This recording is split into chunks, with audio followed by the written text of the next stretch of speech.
Avete sentito che bravura? Questo è un regalo estemporaneo del maestro che tutto il mondo ci invidia. Sto parlando di Francesco Buzzurro, benvenuto. Salve. Agrigentino, è un talento musicale eccezionale, quindi rientra perfettamente nell'identikit degli ospiti che ci sono venuti a trovare qui sempre nella nostra trasmissione. Agrigentini, bella gente. Francesco Buzzurro diciamo personifica perfettamente quel luogo comune che secondo cui con il talento si nasce. A soli 6 anni riceve la prima chitarra con il plettro e ci dica un po' com'è andata. È andata che, come appunto hai finito di dire, mio padre un bel giorno mi regalò una piccola chitarrina e da quel momento non me ne sono più separato, perché evidentemente c'era una predisposizione naturale, un talento naturale verso la musica, così come del resto nella mia famiglia accade da sempre. Mio nonno suonava il bombardino nella banda, mio fratello Giovanni è un bassista che tutti conoscono per i suoi trascorsi musicali e per il suo essere artista internazionale oggi in Messico, quindi voglio dire la musica c'era l'humus, era fertile a casa mia per questo e da quel momento la chitarra è stata una compagna di vita inseparabile perché mi ha messo nelle condizioni di fare il mestiere che mi piace e soprattutto è stata il mezzo con il quale ho potuto sempre esprimere le mie emozioni più autentiche, quelle più sincere. Ed allora insomma i corsi di perfezionamento e di studio si sono susseguiti nel tempo. Naturalmente c'è stato un percorso di studi accademico regolare, prima chiaramente quando si comincia a 6 anni si fa un po' il giro di diversi insegnanti, quantomeno quello che offre il luogo dove vivi, poi chiaramente si sente l'esigenza di confrontarsi con altri didatti e quindi di seguire un percorso più organizzato.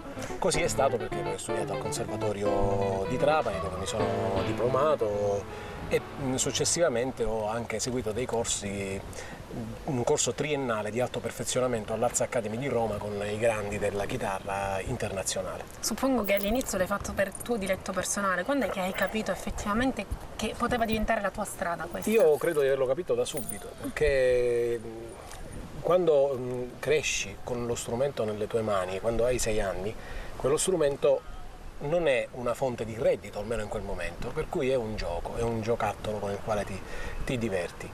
E questo approccio gioioso, allegro con il mio strumento permane ancora oggi che ho 42 anni e faccio i miei concerti e per me ogni volta è come se fosse la prima volta. Cioè io mi diverto come un pazzo quando suono, magari alla fine sono stravolto, però il momento più bello è quando sono su un palcoscenico e quando c'è tanta gente. Più è la gente, più io mi diverto.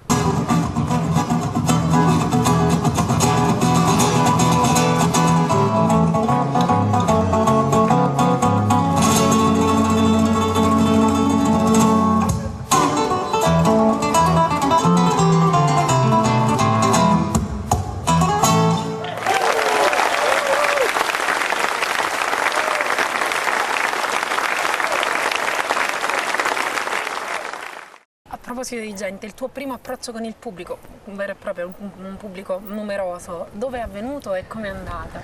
Il primo approccio, si comincia sempre in famiglia, perché io fortunatamente mio padre ancora oggi mi chiede sempre di suonare, lui è stato sempre una persona molto presente, come del resto anche mia madre, ma lui in maniera particolare mi è stato molto accanto nel percorso musicale, per cui aveva questa abitudine, un tempo magari mi pesava un po', ma è un'abitudine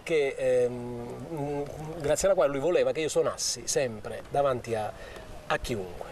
Per cui che si trattasse dei suoi colleghi d'ufficio, che si trattasse di amici in famiglia e poi successivamente delle prime feste rionali, la festa di Cristo Re ad Agrigento, le cose, voglio dire, c'erano tanti momenti nei quali io comunque dovevo tirar fuori la chitarra e fare sentire quello che sapevo fare di volta in volta, man mano che il mio livello tecnico cresceva. Quindi diciamo che il merito sostanzialmente è suo, se oggi io ho un rapporto diciamo, con il pubblico molto, molto sereno, molto tranquillo nei concerti, non sento la difficoltà, non sento mai una barriera, come forse magari molti miei colleghi sentono tra l'artista e il pubblico. Io arrivo, instauro subito un dialogo che passa anche attraverso la comunicazione parlata, perché per esempio mi piace all'interno del concerto sempre spiegare il perché della scelta del repertorio, come mai ho deciso di suonare un pezzo piuttosto che non un altro, se il pezzo è originale o meno, a cosa mi sono ispirato, insomma mi piace raccontare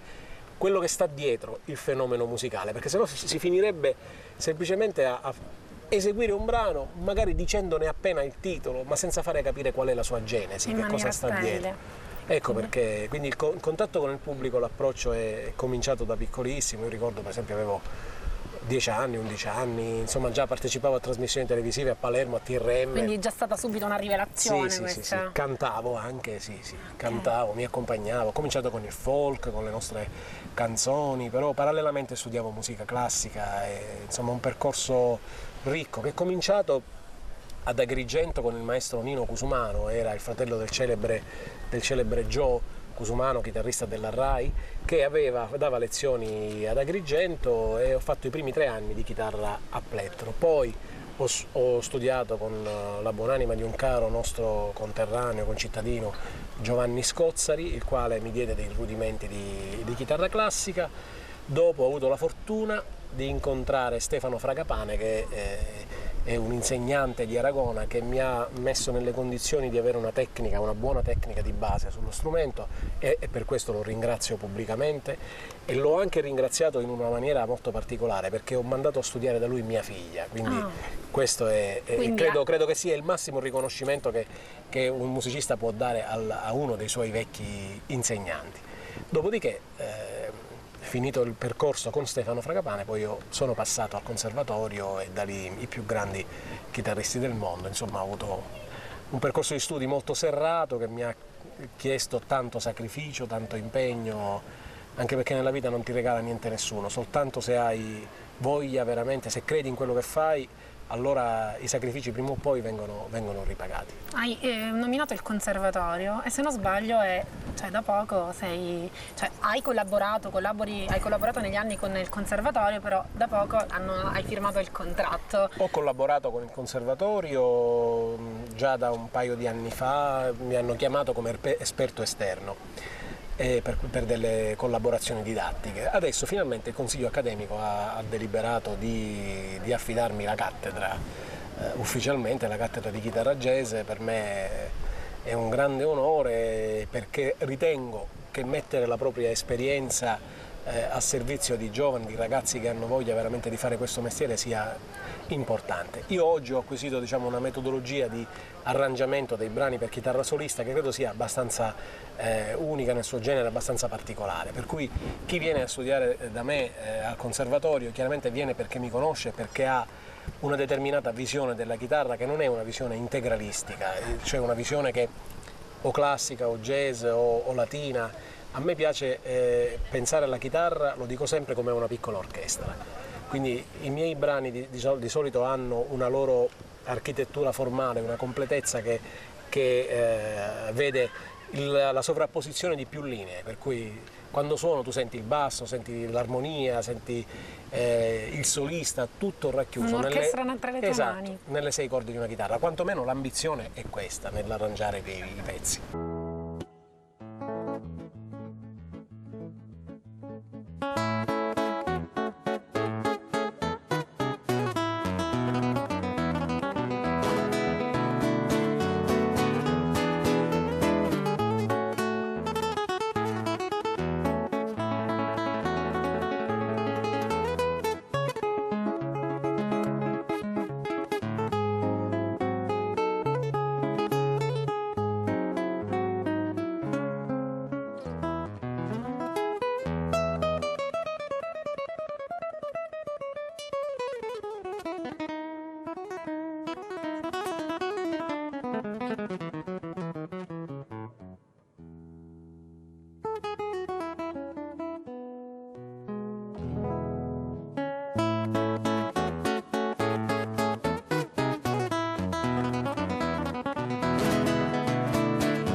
ti distingui nel panorama musicale proprio perché riesci come un barman, diciamo, a mixare diversi stili quali il bossa nova, jazz, musica folclorica, e viene fuori, il brano che viene fuori poi è qualcosa di particolare, è molto apprezzato.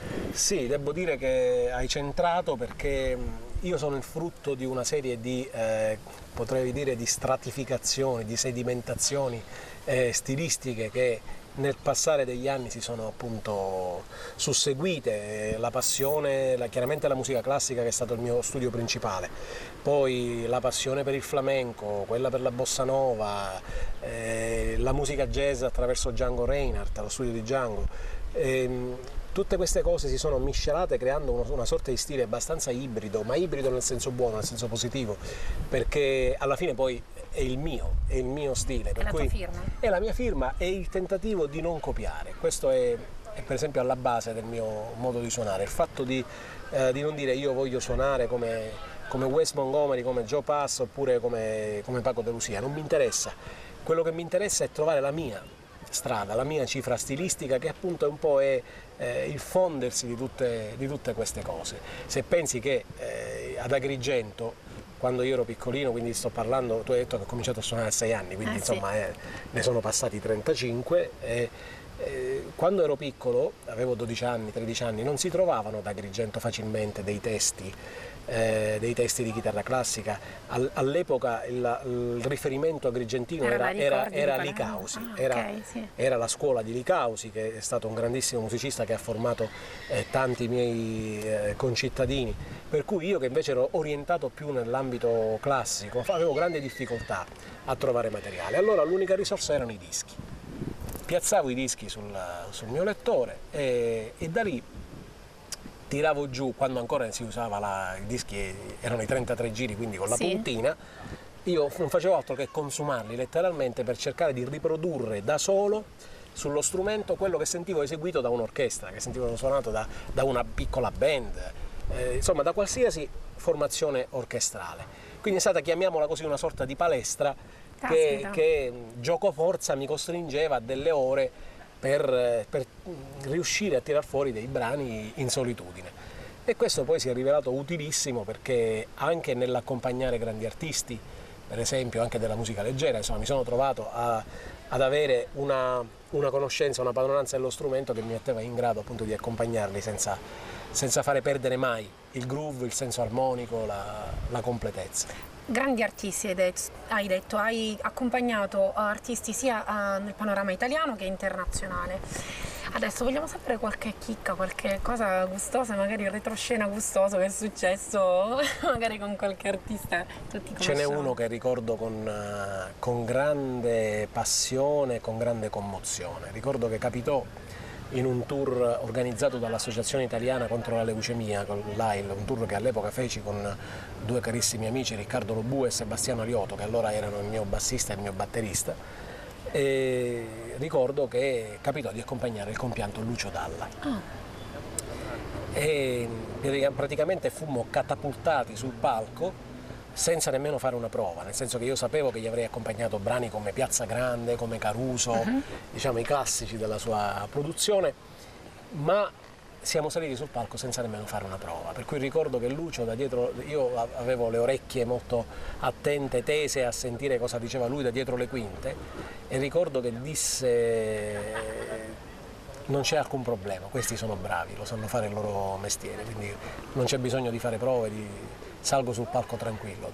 Gli bastò sentire pochissime note per capire che si sarebbe potuto fidare di me e dei miei amici. Questa cosa la ricordo con grande commozione, proprio perché lui è scomparso da poco, e ricordo che eravamo al Teatro Arena del Sole di Bologna qualche anno fa, credo che fosse stato nel 2004 se non sbaglio, insomma un po' di anni fa, però è un ricordo che conservo nel cuore.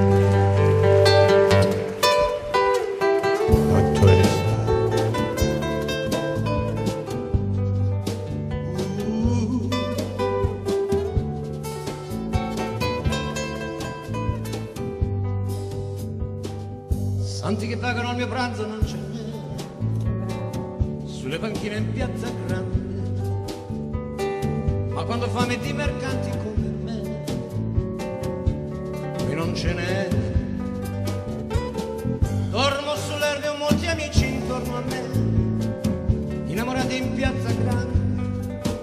guai del loro amori tutto so, sbagliati e no, a modo mio avrei bisogno di sognare anch'io, mi piace perché è spagnolo, a modo mio avrei bisogno di carezze anch'io. Ti va di farci ascoltare qualche altra cosa? Un piccolo pezzettino. Un piccolo pezzettino, sì, magari faccio un accenno di uno dei brani che farà parte del mio prossimo lavoro discografico che ho appena finito di registrare in Germania. Un brano è All of Me.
Eccezionale, insomma. Questo fa parte del tuo ultimo CD? Sì, questo fa parte, è un brano, uno standard di jazz molto celebre che si chiama All of Me e che fa parte del mio prossimo lavoro discografico che si intitolerà One Man Band. Quando potremo... Band, e che sarà disponibile già a fine ottobre, primi di novembre praticamente. È un disco che ho appena finito di registrare a luglio per l'Acoustic Music Records di Peter Finger, che praticamente è la massima etichetta di chitarra tedesca, e quindi anche questo in questo caso una grande soddisfazione perché far parte di questo gruppo di artisti che incidono per chitarra all'interno di questa etichetta per me è stato motivo di grande soddisfazione. Da lì è venuto fuori anche un tour che partirà il 22 di novembre, dal 22 di novembre fino al 2 dicembre, 2 o 3 dicembre, insomma, che toccherà tante città tedesche, da Colonia, Magonza, Ludwigshafen, Jena, Düsseldorf, insomma una serie, adesso non ricordo tutte, però alla conquista della Germania. Esatto, sarebbe il caso di dire proprio la conquista della Germania, è un bel mercato, il pubblico tedesco è un pubblico molto selettivo, molto attento anche alle novità, quindi spero che si apra un altro nuovo canale importante. Dicono di te, vediamo poi, ora mi devi confermare se è vero, che nella vita tu sei come nella musica, bravo e semplice. Cosa mi dici? Credo che sia la verità, perché, ma non per essere immodesto, ma probabilmente perché sono cresciuto in una famiglia piena di valori, una famiglia nella quale il rispetto verso gli altri sta alla base di tutto, e soprattutto sono cresciuto con dei valori, proprio con degli ideali molto solidi. Per questo credo che poi alla fine noi siamo il risultato, no, di quello che è il nostro ambiente, delle persone che frequentiamo, della formazione che abbiamo, e credo di essere stato fortunato in questo senso, di essere stato circondato sempre da belle persone. Hai detto che comunque insegni a Palermo, che farai questo tour in Germania. Come riesci a conciliare tutto quanto? Adesso posso dire che ci riesco un po' meglio perché il conservatorio mi dà la chance di poter avere del tempo libero anche da dedicare prima di tutto chiaramente alla mia famiglia, ma di essere libero appunto di poter gestire gli impegni programmandoli per tempo. Pensa che queste date che avrò in Germania io già le conosco da più di un anno, quindi insomma se c'è questa opportunità per un artista di poter pianificare i suoi impegni, questa è una cosa che aiuta moltissimo. Certo non è facile anche perché io ho scelto la Sicilia come casa, perché pur avendo avuto un'offerta dagli Stati Uniti, dall'Università del Sud della California di Los Angeles per andare a lavorare là, per insegnare là, e anche dall'Università dell'Oregon, dove sono stato insieme al mio collega Richard Smith, un americano con il quale ho inciso un disco nel 2011 che è appena uscito anche in Italia, e a quel punto è stata dura dover rifiutare, ma certo. Il cuore qua batte. Se il cuore batte in Sicilia non vedo perché la cosiddetta fuga dei cervelli debba coinvolgere anche me. Io penso di poter di poter portare quella che è la mia esperienza, l'esperienza che faccio all'estero, che faccio con la mia attività concertistica, che è molto serrata. Mediamente parliamo di circa 100 concerti all'anno, quindi sono un bel numero. E mi piace molto, adesso col conservatorio riesco a farlo, ma comunque di portare questa esperienza anche nell'ambito organizzativo. Per esempio ho nel cuore sempre l'idea di riuscire a organizzare un grande festival della chitarra nella mia città ad Agrigento, e mi piacerebbe moltissimo poterlo fare. Chiaramente sono ben consapevole delle difficoltà che questo comporta, perché viviamo tempi difficili, tempi di crisi eccetera, ma credo che anche con poco, razionalizzando la spesa, si potrebbe fare molto. Questa nostra terra ha bisogno di un coordinamento, di una programmazione di eventi fatta ab inizio, non a ridosso dell'estate, quando poi non si può più tornare indietro, perché gli artisti magari hanno i loro impegni, hanno i loro giri. Quindi ecco una cosa, l'occasione che mi dai con questo servizio è ghiotta per dire proprio questo, per esprimere questo desiderio di organizzare un festival della chitarra nella mia città, potendo portare personaggi di indiscusso valore artistico, per cui non ci sarebbe il rischio con me di prendere delle cantonate, perché in questo settore diciamo che negli anni ho acquisito la mia esperienza, che potrei mettere a servizio della mia città, ma siamo sempre là. Forse si dice nemo profeta in patria, perché alla fine volendo citare un proverbio dice con esci a rinesci, no? Sì. Chi esce fuori però credo che potremmo sfatarla questa Ma io questa credo cosa. che lo sfati proprio tranquillamente, anzi, cioè lui dimostra come alla fine il coraggio sta non nell'andare via quanto nello rimanere Esatto, qui. Il coraggio è nel restare. E lavorare per la città, per Tanto la propria ormai città. oggi si viaggia facilmente in aereo, e quando devo andare a suonare prendo l'aereo e vado e torno. Poi alla fine è solo questione di organizzarsi. Ma cerco di farlo, cerco di riuscirci il meglio possibile. Con quale brano vuoi salutare i tuoi fan e gli agrigentini? Con un altro brano di questo mio prossimo disco da solista, è un classico di George Gershwin, si chiama I Got Rhythm. Noi vi ringraziamo per l'attenzione, ringraziamo Francesco Buzzurro per averci tenuto compagnia e ringraziamo anche l'Hotel della Valle che ci ha offerto questa splendida location. Alla prossima puntata.